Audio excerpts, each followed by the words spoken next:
Chinese rock. 1, 2, 3, go.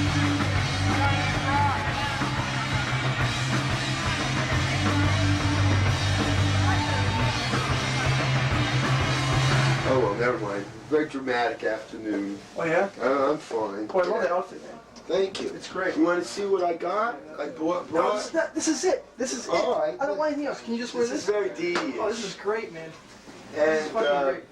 I also brought like that green. You know, I'll show you real quick. Like just like if you like these pants better, they're more ripped. Okay. I don't know. Okay. This looks cool though. All right. And that. No, I'll wear this. You're right. Try the other pants on just for the hell of it. Okay, I will. All right, just for the hell of it. And then, you know, I brought this T-shirt. It's like but I want. This is my great. favorite I love this. one. I love this, man. No, this is like This is fucking great. I always- Teenage Strangler. I always liked this one, and this one was a good find. I got man. this. Without is the jacket, it's original incredible. Johnson one I got. It's fucking great, man.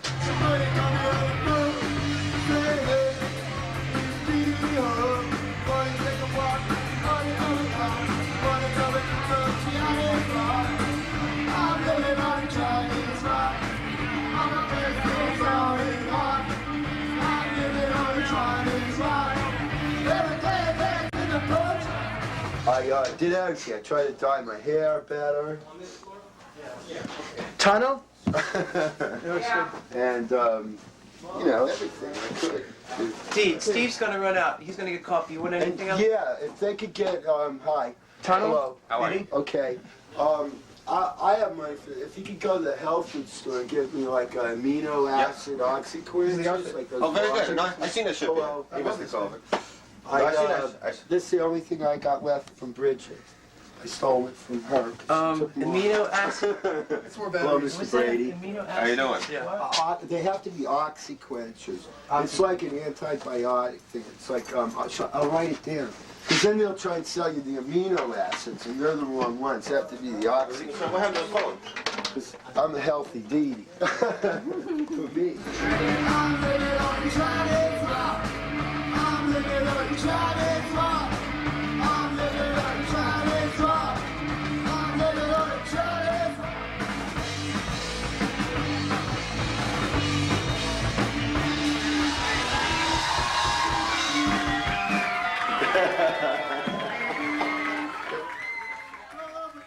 You ready? All quiet? Everybody in that's gonna be in? Okay. Okay. So our first move is a forward move. Okay, am I moving on action or are we holding? You're holding. I'm gonna Waiting for your, Okay. It'll be a tail slate again, okay? More brownish orange and under, whereas Fuji does like a bluish greenish thing. Equivalent of double X. It's equivalent of double X. Hold it. They're black and white for rock music. Ready, you ready? On me? Okay. Roll camera, I'll say action. Roll camera. Sorry, put my hands on the thing and Wait for me, I'll, you know. tell me when. Roll camera Rolling. and action. Hello. Well, when the New York Dolls started, like maybe 6 months before they were playing, like I think the musicians like that hung out in New York were like very into fashion, you know. Like it was a competitive thing, and the Dolls had the look down the best. I remember one night I saw them at Max's, and they were more like together maybe a year. And they had a little more money or something, I don't know, but I never will forget that night. They had like all the platform boots that you had to have made, and then they had like stuff that other people wouldn't really think of putting in with that, like they'd wear their girlfriend's clothes, you know. They get clothes anywhere. They would wear like shoes like this, like, you know, tennis shoes, but they'd have big platforms on, and I don't even think they were denim, you know, and rubber. God knows what they were. It was fun for everybody. It was like something to do, and it made like all the music sound better and more interesting. And Richard Hell like started a lot of this look. Like he cut his hair like Johnny Rotten type haircut, the spiky one. And he was playing in a group called Television, which Television had broke up. At about the same time, I think the Dolls just broke up. The Ramones were starting. And Richard and Johnny Thunder started a band with Jerry Nolan, who also left the Dolls. And he was like more my friend, Jerry. But, you know, they definitely like were one of the coolest groups, and I think that's the Heartbreakers. The Dolls too, but the Heartbreakers were really great. Now, I started hanging out with the Heartbreakers, and they started hanging out with me to cop and shoot dope together. Take two, action. I hope you're finally ready, because I was getting angry. Because I'd like to give a serious message to the young Look at kids. the camera, Dee Dee. The young kids. This is my message to the youth. Children, behave. Be good to your. Listen to Dee Dee and be good. Oh, God. We love you. We do. Be good. Be good. You do tie little laces together? Kids. All right, now stop. Oh, God, that's not nice to do to me. You know, I guess, like, for me, like, you know, I've been there, you know, and I made it through it. Like, these are like what I got out of it, you know. I got my tracks, they're gone, you know. I don't have to shoot dope no more. And I got my history on my arms. So how should I position it? Like more this way? I don't want to do this like with him right there. I don't want it to fall on him. Well, how about if I just hang out here? Towards me, okay? All right. Whatever you do, just right towards me. Hello. Douglas Colvin and Dee Dee. And I have other names. Pippi, Papachulo. I had a casual friendship with Johnny Thunders, but I couldn't say I knew him, you know. I maybe towards the end of the group, yeah. And I can't remember if that was just because I was in the Ramones and we were checking each other. I don't know. But to make a long story short, Johnny Thunders and Jerry Nolan and Richard Hell and me, I think we got like really close through the dope. Hey, let's cut right there. All right. You want to start over? Yeah, I want to start over, yeah. Yeah.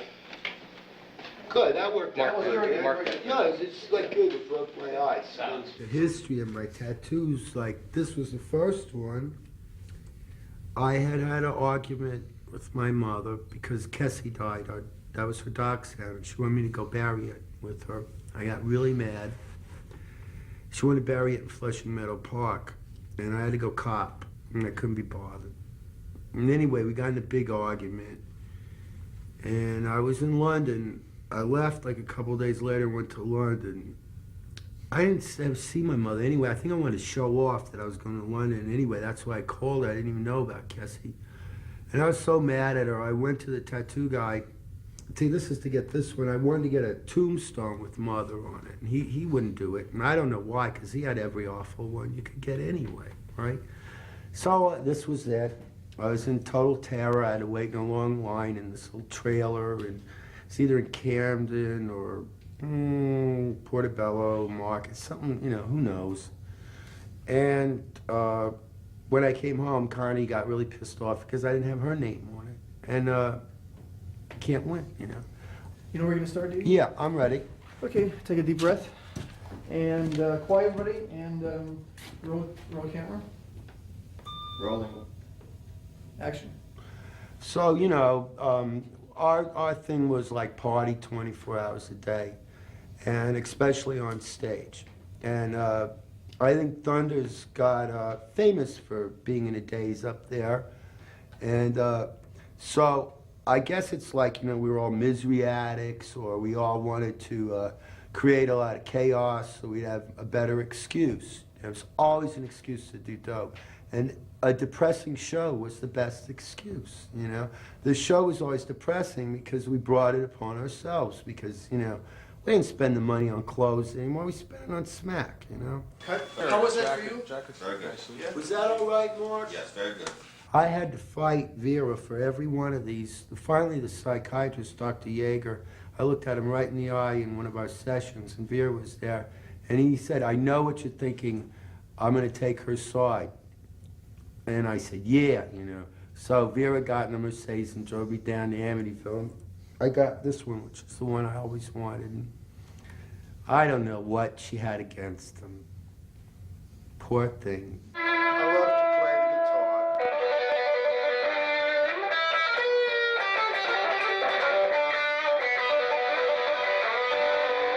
It's my only friend, I guess. He never complains.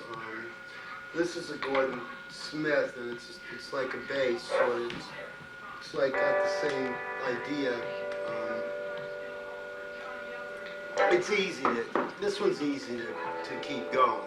I tried every kind you can get, and now I have like a harmony, meteor or something, and I have a Fender bass, and this one.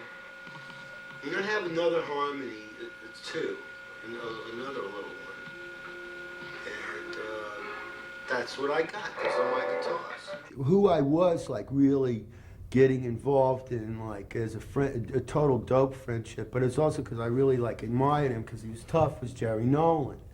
And I had an apartment, well, it wasn't mine, it was Deborah Harry and Chris Stein's apartment that they got on welfare. And they did it as a scheme to get a free apartment.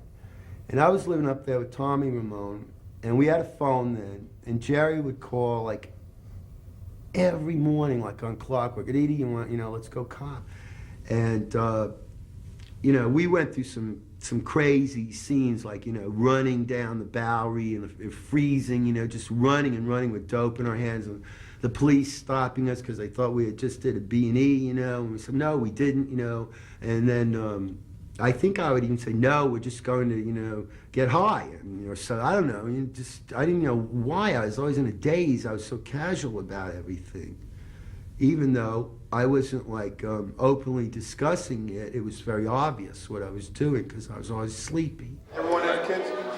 No, I would not do that to a child. I want a turtle, and I want a paper. Like put a diaper on my turtle. I don't know. No, really, I can't have a kid. I don't have to have a wife anymore, and I don't have one. If I could have one, I would adopt one. A little kid that needed a girl boy. I'd rather have a boy. I like little girls, but I get too attached to them. So, now, these other ones I got are Born to Raise Hell, and this is like Survive with your pistol. Let me see how this one's working. All our drug habits had gotten very serious. They were fueled by, being in the bands and like having living in an illusion and just wanting to have something to do. Really, that was what we did, and it just went along with the territory. It wasn't anything we thought was anything wrong with it. We thought we should be doing it, and it was that's just what we did. It was normal, and that it was not normal not to do it. Now I want to have something to do. Now I want to see some glue. It's really frustrating. It's really just a frustrating thing, Because there was nothing else to do but just to sniff glue. We got something better to do now. What do you want me to say? I want all the kids to go drink ammonia or something? I don't want them to do that. One day, I got so rebellious, I escaped from the band. We had like 6 hours off, and I went down to Mark Saint in Portobello, and I got like 6. And then I got 2 more on the sneak, and I came home with like 8 of them. And Vera just flipped, man. I think she left for a while. I couldn't even find her. Usually, she was very secretive, She had, she wouldn't dare tell me where she was going. Like when she saw those tattoos, she didn't even say a word. She said, later, Dee Dee. Oh, Vera. Well, I had a turtle, but the maid opened the door to clean the room and it walked out. Oh my God. In Chelsea. It was like about 2 months ago. It's my pet. I had it for a while. And What was it in? Sparky. It was trained too. And I put a blue light, and when I put it on, the blue lamp in the room and turned it dark, I could race around the room, you know? You know, like Johnny Thunders was like really demanding. I remember Richard and I had went to cop, and we didn't know John was coming over. I think he was just waiting there or something, right? Had nothing to do with any of our plans that day. And Richard and I had a hard, I guess what would have been considered a hard time, but I don't know, it didn't faze us. We were coming out of a hallway, and this like lunatic burst in there, threw a karate kick, and held a knife up. And I said, man, that's no way to do it. I mean, you know, kick a guy with sneakers, come on, you know, this skinny little guy. We just pushed him out of the way and walked out the door, but somehow I got caught, you know. I just held myself, and we walked in and got high. And that was it. Later on, the Heartbreakers played, and I think Richard said the song is like dedicated to Dee, Chinese Rocks, because he got cut today. And that was it, you know. It was no big deal. It was just part of life then. But we go upstairs, and we were obviously a bit drained, you know. We didn't want to go back down there. And John was there, and he was like complaining. He said, oh, get us some dope, get us some more dope. And I said, no, no, no, no. And he wouldn't like take the hint. I said, go get it yourself, you know. And he said, no, you know, he was like demanding it, like he had like seniority in the clique there or something. You know, he was the top guy. And I wasn't going for that then, because I was like Dee Dee Ramone now. You know, I said, this is like really rude of this guy, you know. Treat me like this, order me to go get the dope. I'll get it if I want to, and if I don't, I won't. So finally I was like drained, and I said, John, why the hell would I go get some dope for you right now? You know? And he said, well, so you have the privilege of hanging out with a rock star, you know? So yeah, I think that's why I left him turning blue in a bathtub once, you know, just, you know, I put him in there. I think I might have forgot, I don't know. There's all these bathtub stories, you know.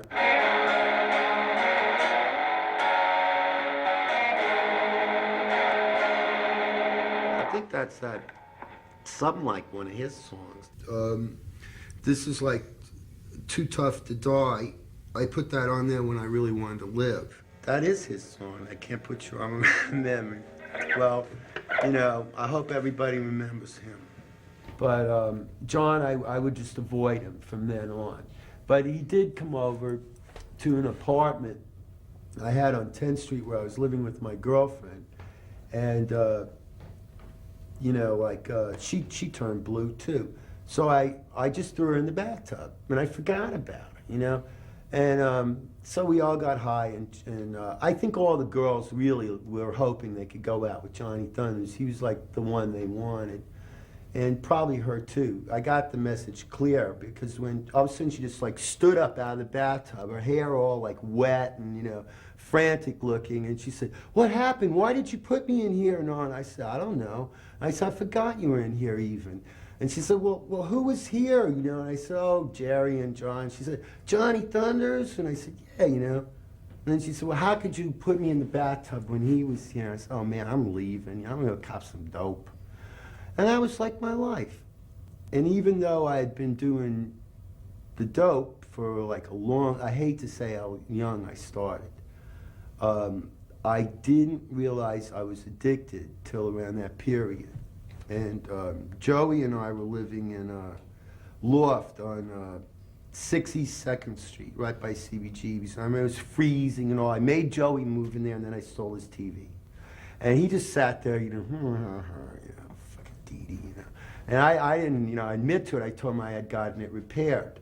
But I just didn't get enough money for that TV like I thought I would. And I only could get a bag of dope, it's 2 bags. I don't even care what I got. I just want to get something that day. And I started getting sick. And then I said, well, you know, I'm going to kick, you know. But of course, like, you know, 30 hours later, my girlfriend came by and said, Dee Dee, you need some dope. I said, I know, okay, you know. And that was like why I think none of us had a chance. That's Baby Doll, that was Vera.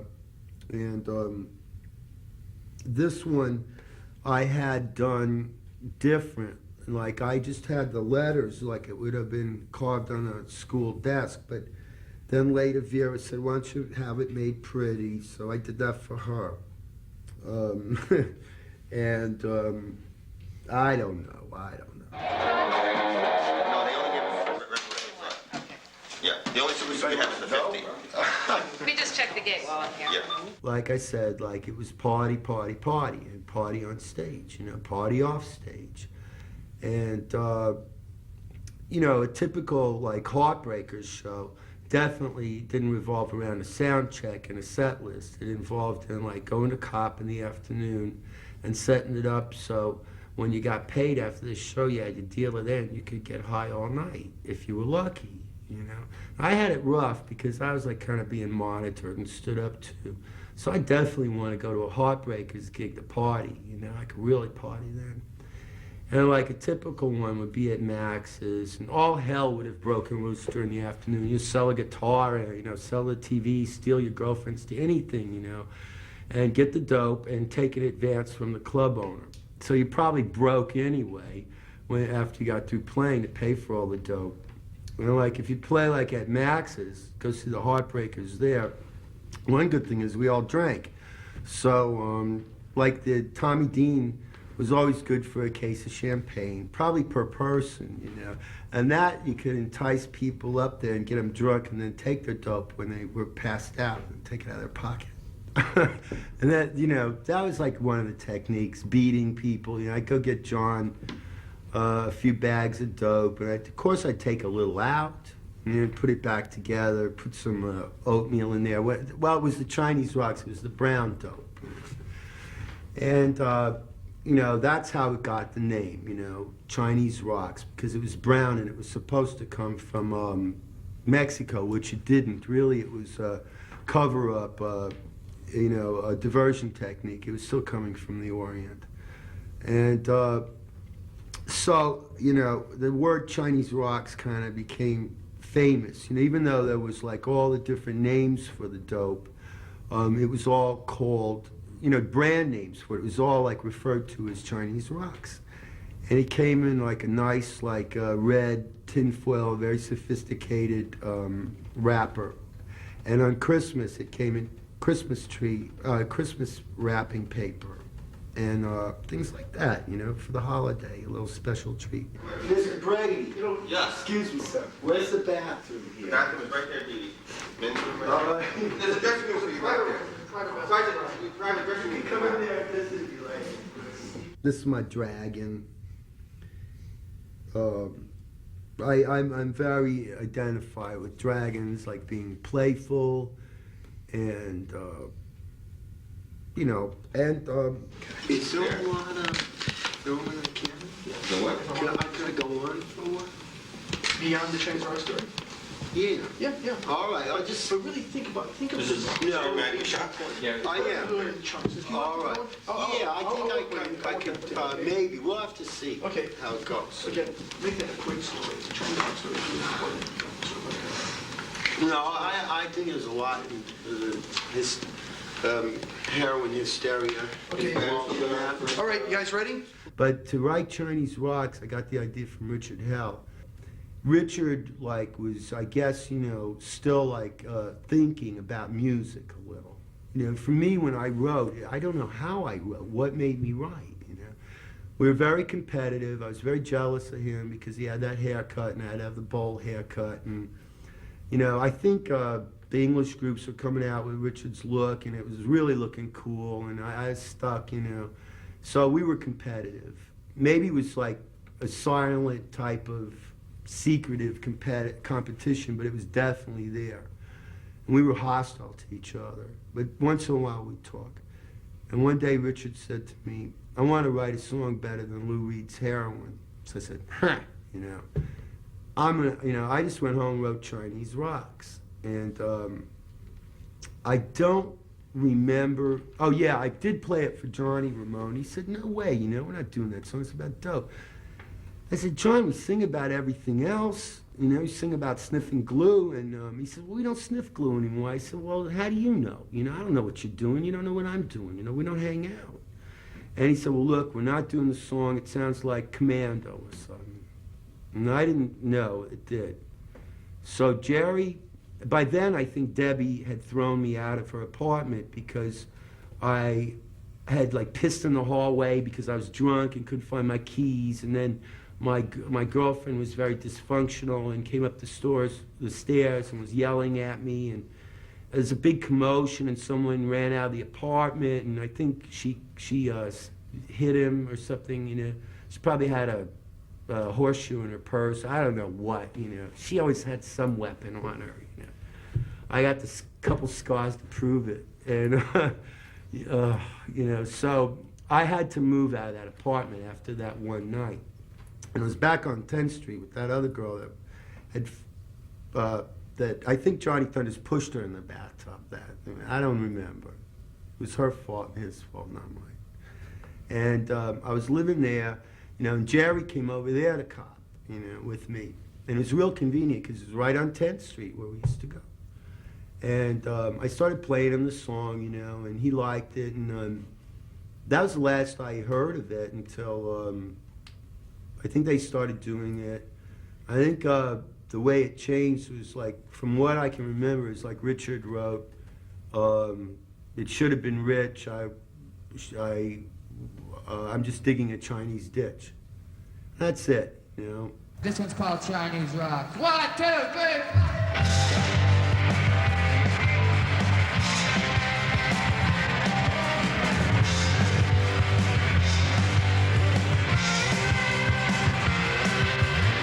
Somebody call me on the phone.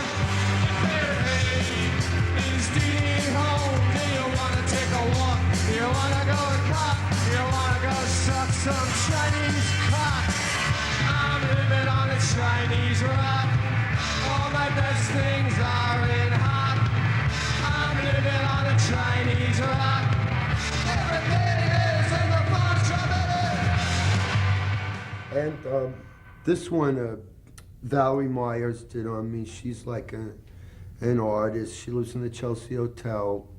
And she did it before I was going to rehearsal once. And she was taking a long time. Everybody got upset. But I was very flattered that she would do it. She's very like an ancient soul. And she did her tattoos on her eyes and all over her. And they're like probably some kind of weird thing.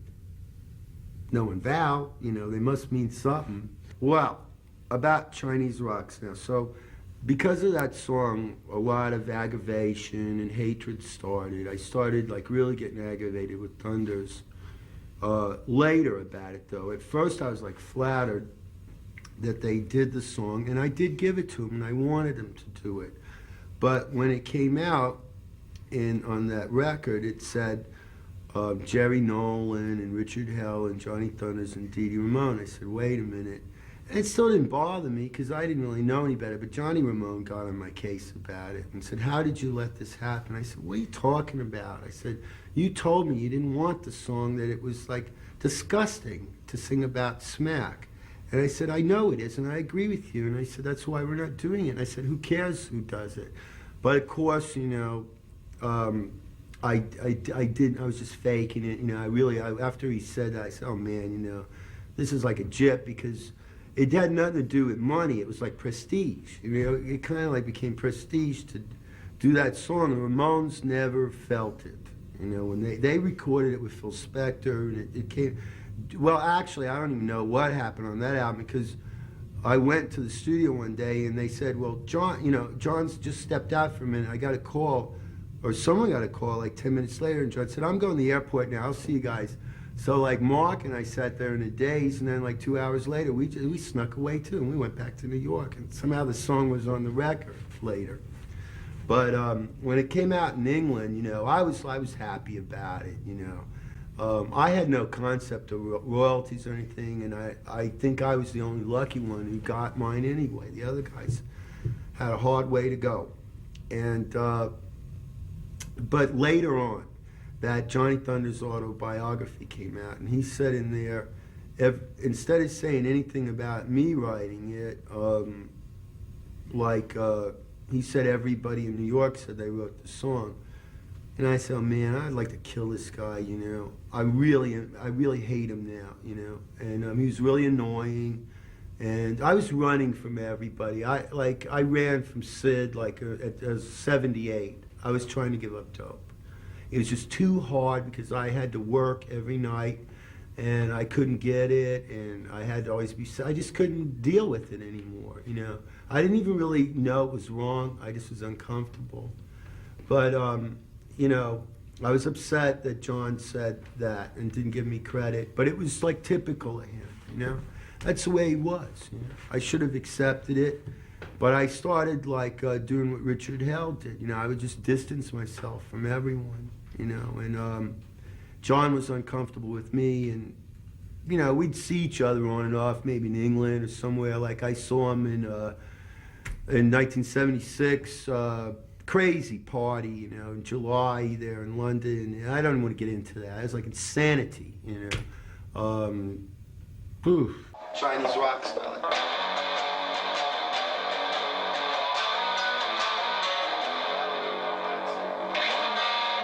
And then, what else could I say? I don't know. Dee Dee Ramone here. And it's like a dead man's hand. It's like 5 aces. You get that. I think, wait, 1, 2, 3, 4. Yeah, you get that hand, and that's not a normal hand to get in a game. And, you know, then you know they know you're cheating.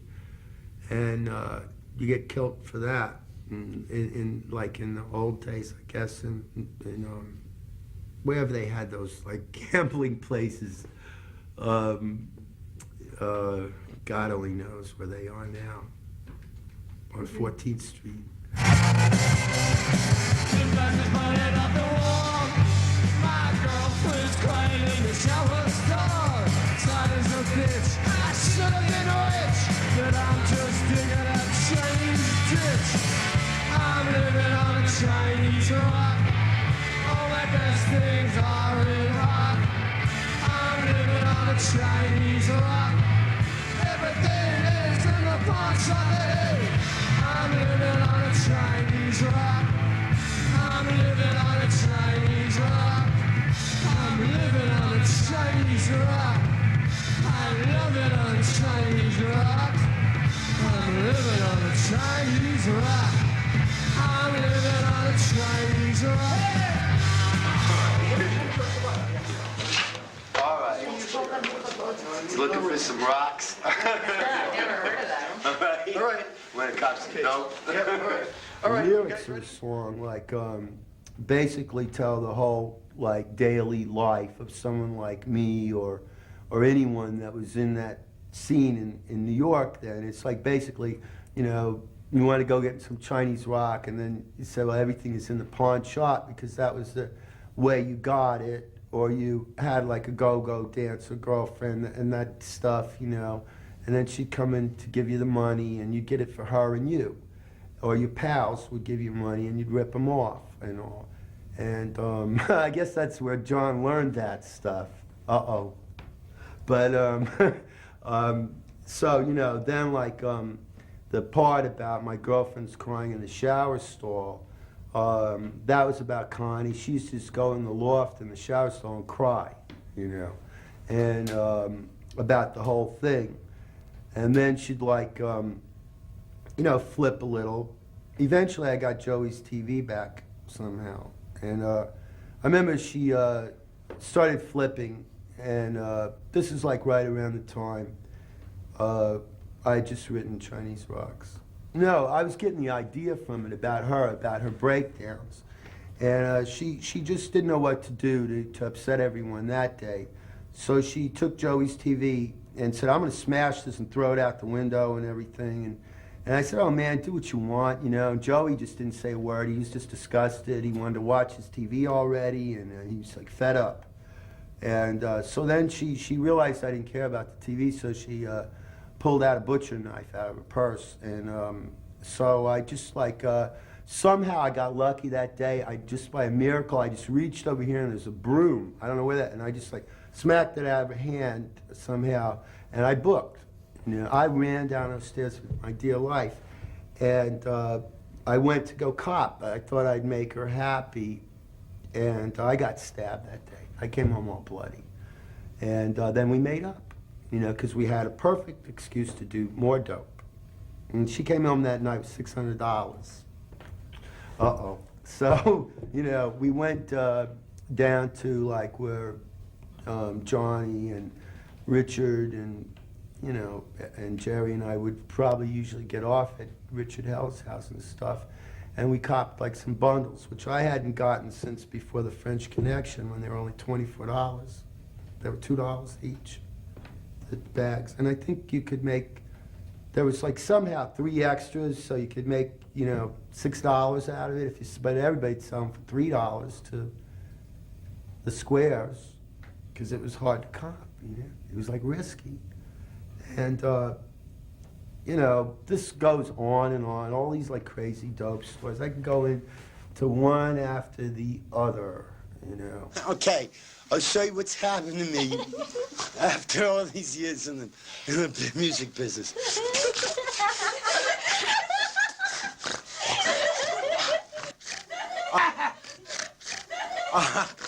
All right, you have to stop. Okay, cut. And I don't know, what else do I have here? These were my concept of the Ramones, and of course I put my skull on top.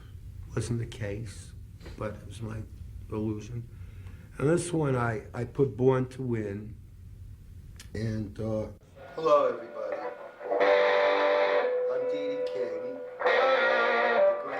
the great blues legend, and we're here tonight in Huntsville, Alabama. I'm going to play some blues now. Yesterday was my birthday. It makes me like 52 now. It's funny, I don't know if I should like go into this now because it's later towards when, about 3 years ago when I saw John again, you know, you learn these defenses against who's doing it or not. You know, like, you know, if you go into an apartment and you see no spoons in the kitchen, you know something's wrong, you know. And relating to that, the time I forgave Thunders, and then he came up to my apartment, and we were going to write some songs, and he said, "Do you have any silverware?" So I said, "Oh, sure," you know, and he comes out 20 minutes later. I was off dope then, and I said, "What were you doing in there? You got high, right?" And he said, "Yeah, you know." And I said, "Man, you got to go, you got to leave now, John. You know, I can't, like, be around this now." And, you know, later on, I figured out that's why he wanted the silverware, because I saw the spent spoon there. It really was the start of my downfall. I went downstairs, and bought a pack of Camels. And I was, like, totally clean, and that just started my relapse. I ended up back on dope. I was on it for about 9, 10, 11 months, and then I had to go on the methadone, which I'd never been on. And I think the methadone led to everybody's downfall. Definitely to mine, you know. I guess it was good, it toughened me up, but I don't know how Thunders survived it all. I just don't know how that guy kept going like he did. I don't know where he got his strength, you know. And, but that's life, you know, that all that stuff came along with the territory, and that's what we were glorifying, and it ended up being like an albatross around my neck. And that Chinese rock song was always a pain in the ass, because I feel like now it's like really, you know, 99% better, but I feel like I became like some kind of heroin guru. And like some band would like say, "Oh, you want to check us out?" and all, and they start playing Chinese rocks, you know. But the thing that really freaked me out and made me leave New York, which probably saved my life last May, was after Thunders died. That thing at the Continental Divide where I walked in with Mark Brady, my friend, and we saw a band playing Chinese rocks, and they had a person who was a dead ringer for Johnny Thunders in 1972 or something like that. I don't even know the year, when he was at his height in the Dolls, with the whole gear that he would wear, and he was singing that Chinese rock song. I almost had a nervous breakdown. Oh man, you know. So I left. And so that's, you know, that's what dope is about, like misery.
then I got these scorpions, and the guy who did these told me, boy, Dee, you know, that's kind of gonna hurt. They're on your ribs, and you have to sit there for 6 hours and have the needle hit your bone.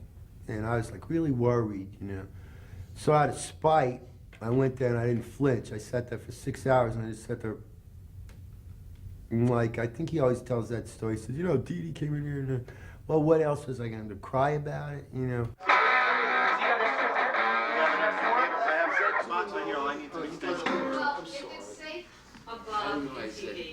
It is loud. It's awful. I didn't realize it. We thought nothing of it. We thought nothing of what we took from people, the abuse we put our friends through, and it just didn't matter as long as we got dope, you know. And, you know, but the thing is, like, I don't think I'd ever write an anti-dope song. Now, I'm not going to tell anybody to do it or not to do it. It's your problem if you do it. You know, you got to go through it. I realized, you know, with addicts, I would never enable one. I'm not going to take a stance on it one way or the other. I just say if you do it, you know, it's like that old saying, you play, you're going to pay. And you want to be that type of rock star so bad to do that, I guess you got to do it. I never understood how I fought, you know. But I noticed like every one of my tattoos has the claw, you know, on it. And I guess it's like, sort of like that dragon thing, you know? Like, instead of punching somebody, you can like the claw, you know, and all that, which I don't do, but if you're a musician, I guess it saves your hands, you know? But I call this like sharpening the claws, you know? Like playing my guitar. Because, let's see, this thing plays by itself, listen. Uh-oh. Drugs. See, and like why they sharpen the claws, I guess to crush somebody's head open like they do in the karate movies. They have to like strong in their fingers.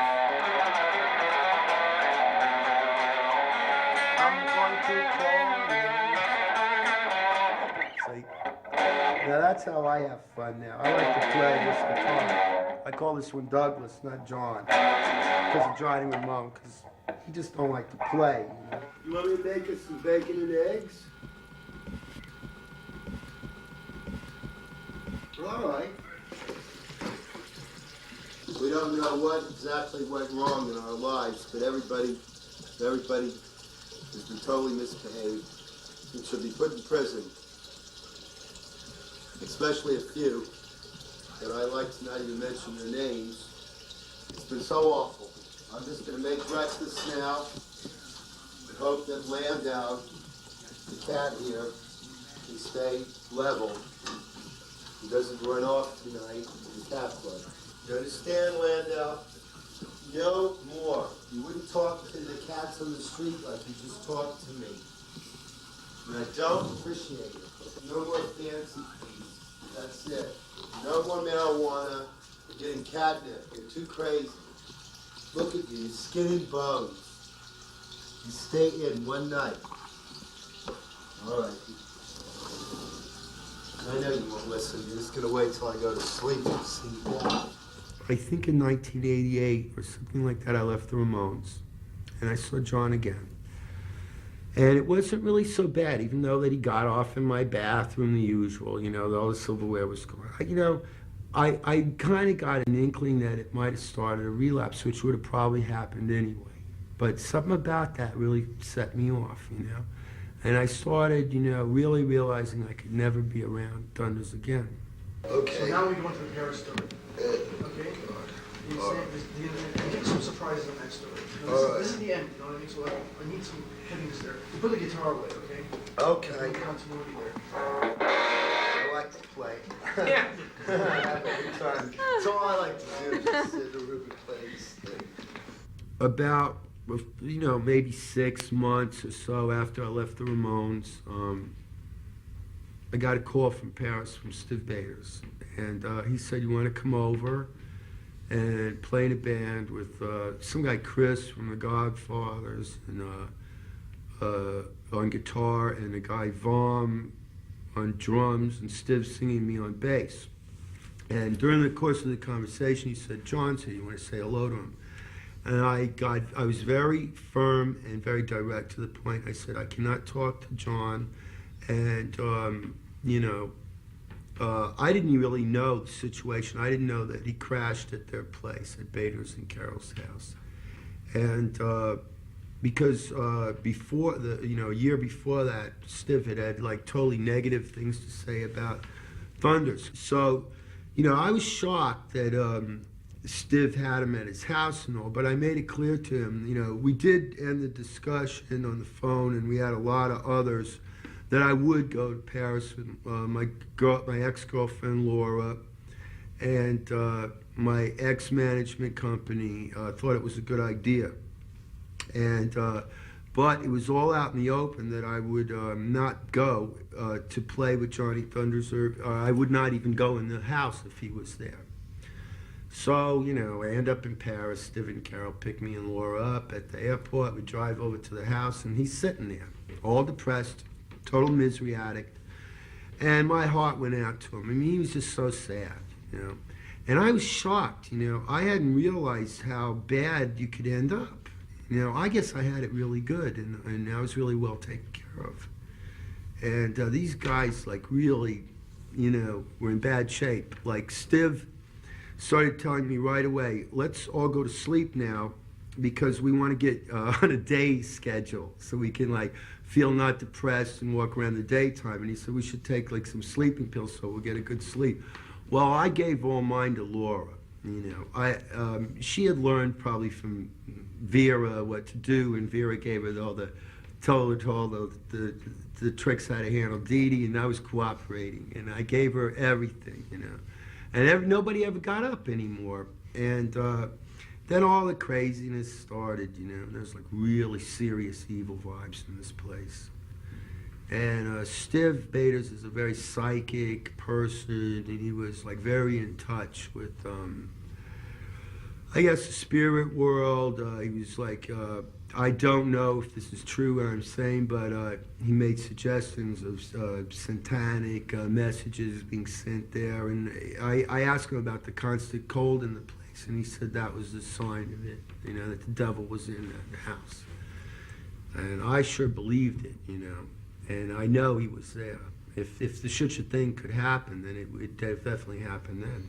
And it's really weird what was going on, And the heroin use wasn't bothering me. Stiv and Carol, I don't think were doing it. And Stiv was I couldn't figure him out because I didn't see him doing any drugs, but all he would do was have one drink every night, and he seemed to get loaded on it, and I thought it was the pills, and I don't think he was really taking those pills either. I found out later he had no liver, and then he couldn't get up because if he had a drink, it kill him off for 3 days. And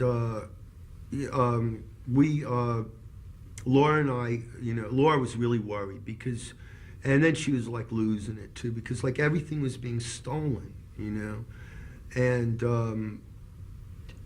Carol was supposedly running the household, and there was a lot of people coming in the house, very outlaw types, social deviants, the usual.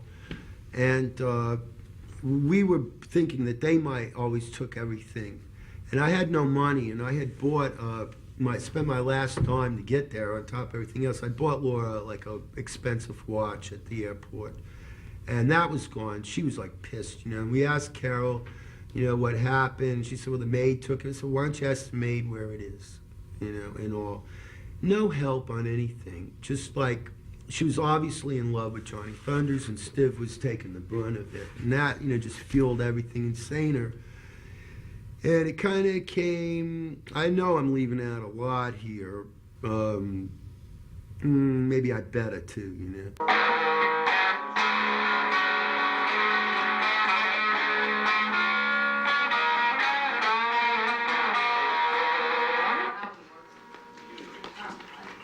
So Laura and I were stranded.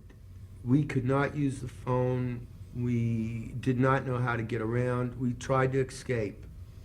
We made it out of the house one day, and we went down to Pigalle on the subway. And the first thing we saw there was like a boss and 2 enforcers kidnap a guy right on the street. And I was thinking, what is this guy on? You know, because he kept falling down. And then I knew, because they started rapping their fist on the car windows, I knew they had knuckle dusters on, and they were going to, you know, collect. We watched as they took him around the alley and worked him over and probably killed him. And, you know, this is like, just like what was going on, you know. And the reason I'm like saying this, it's like just something like out of, you know, one of these horror movies where they see like, you know, dogs that turn satanic. Everywhere you look, you know, if there's a statue, it'll turn into a insane mummy, you know, and attack you. You know, everywhere we saw there was violence. But basically, the end of it involved like a long drive out into the country to supposedly record, where we drove for like 20 hours there and back. John could not cop. He drove me crazy. I was really getting aggravated. He got out in some alley. Before we even left Paris, it took 3 hours to look for hash. And, you know, even I was a serious hash smoker. I said, man, I'm fed up. Let's just get out of here. And I knew it. You know, we were promised the hash when we got to the studio, and it wasn't even there. And then I just lost it. You know, I was really getting demented, and I was just storing it up. And I might have yelled a lot, though. I think I didn't, you know. I think Laura, was always, trying to, you know, calm me down. But I was losing it, I admit it. And we got back to their place, and the hallway was dark, and we crawled up the stairs, and this luxury, penthouse, apartment, all the way up there in the dark. And it didn't make it nicer when I got up there, and you know, it just seemed like the devil was right in there. Now, Thunders was playing a solo show at Gibby's in Paris the next night, and I think he was leaving the next morning. And he had packed everything before the show, and Laura and I didn't want to go, but Carol insisted to the point of where I could not find my coat. And it was a coat that had a big history, like Jerry and Nolan and I had saw it at the same time. This is like years and years ago. And we had it out almost over that coat. You know, I don't know what was with this coat, but, you know, it was always causing a fight. And so Carol was insisting that I go to Gibby's without my coat. It was dead of winter. And she said, oh, just come downstairs, you know. Oh, yeah. She works herself up hysterically, so you cannot communicate. And there was definitely a lack of communication, because I could not explain to her that at that point I was drug-free. I didn't want to go to Gibby's, where every junkie in Paris would be there, because, you know, I was a little played out on that. I wanted to see John. I wanted to go out, but I couldn't go out on top of everything without my coat. So they just left us eventually. I don't know how we got out of going. And I think she did come back and get us. But by that time, you know, I just thought, oh man, John must be stealing everything. I opened his suitcase and there was my coat. Now, I think I might have misjudged who was doing the stealing, you know, and maybe Thunders, put it in there. He definitely was stealing it, but, you know, I could see it being a little more Thunderish than Carolish, you know. And so I was pissed, you know. And you know, I can't even remember one day from the other. I remember that show. I remember I played that night, and I listened to what Carol said about music. I definitely was the best received, you know, that evening. And John was really angry and wouldn't even take pictures with us backstage, because we were all taking disgusting pictures back there. And we were having a lot of fun. He didn't want to have any fun. He was all pissed off. And I don't even know why. You know, we were treating him so good. We were spending $100 a day on that guy to let him smoke hash. Just because we felt sorry for him. Because he was so sad about breaking up with his wife, and that's the thing that was flipping him out. And it had been 2 years or a year already, and he was still upset. And he seemed very vulnerable, and you wouldn't want to hurt this guy, you know. It's just like kicking a puppy to death or something, you know, if you would have. It was a bad scene, you know. I better think about what I'm gonna say now. I wanted to kill them all. I definitely wanted to kill Laura, John, Carol, anyone, and I was worried about it, and because I was always just getting nicked in any way by the skin of my teeth, just being Dee Dee, And then they told me before the kids that this tattoo means like fuck the police in French, and they beat the hell out of me, every day. And so, man, I couldn't even take a good yelling at this point. I'm so nervous, I would have just broken down into it. Ugh, I'm finished, all right? I don't have nothing left. And, I didn't know how to take it, I don't know if I'm getting too direct to the point. I don't want to. What brought this all upon this, I think it's like really things that shouldn't be talked about. I was like not instigating these things. I was trying to get through it, and there was no way. And of course, I am Dee Dee, and I'm gonna act out too, right? I'm far from perfect. And I want to say, now how can I settle this? How can I fucking settle? I just sat them all down there, and I put like 4 stilettos on the table. I had one. I was like, let's go for it, No one make a move. And Laura was like just ice, man. And I sat there and I said, I realized it wasn't much of a fight. It was like weird, I couldn't get any satisfaction. There's nothing I could do. I mean, there are all these like little skinny guys. And these 2 girls or whatever, I don't know, I said, well, how am I going to take this? What am I going to do, And Laura just said, let's get out of town, I said, how the hell can we get out of here? We don't even know how to use the phone. I want you dead too. Because you drove me crazy. You wouldn't give me a break on this, man.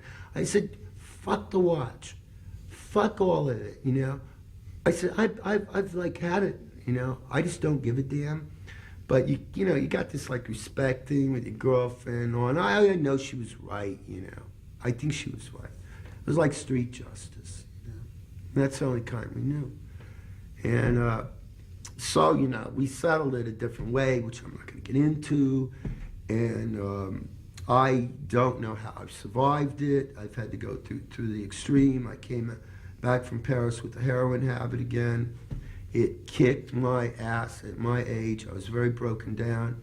There's no way I could be doing dope. I don't even think I could really do it. I think I'd do it for like 3 or 4 days and break down like just so bad I couldn't even like leave the house to cop anyway. And then I just wait a couple weeks and do it again. And I got arrested twice. When I went to jail, I realized it wasn't tough enough to be there anymore. No way, I just couldn't take it. The police were following me, like just, clowning with me, having a great time, New York Police Department, okay, thanks a lot, if that's justice, fuck you guys. But whatever, you can always make something good out of something bad, and I did, I always use that slogan to myself, that sobriety is the best revenge. And I started my trying to get off the dope. And I went on the methadone program, and I ran, and now I got like 6 months off it. And my other friends are all dead. Okay. Great.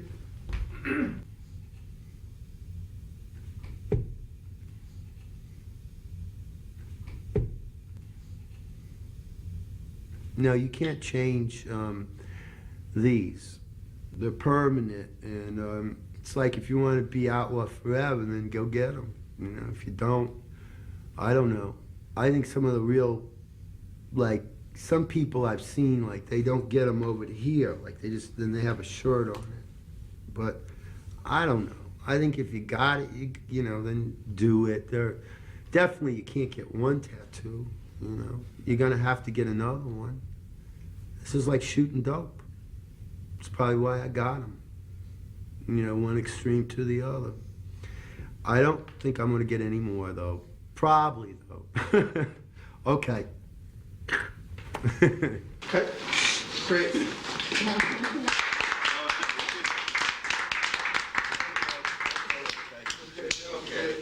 That's a wrap. All right. You got clear this thing. Okay, good. Can we run down? Yeah, I was trying to signal, but I couldn't do it. How's the footage? It's just very, you know, I was happy with something. But see, it makes sense. No, I don't know what happened. It's just that I'm like, extreme positions. I'm stuck. Yeah, just watch it. I was needing somebody to push me just to hear.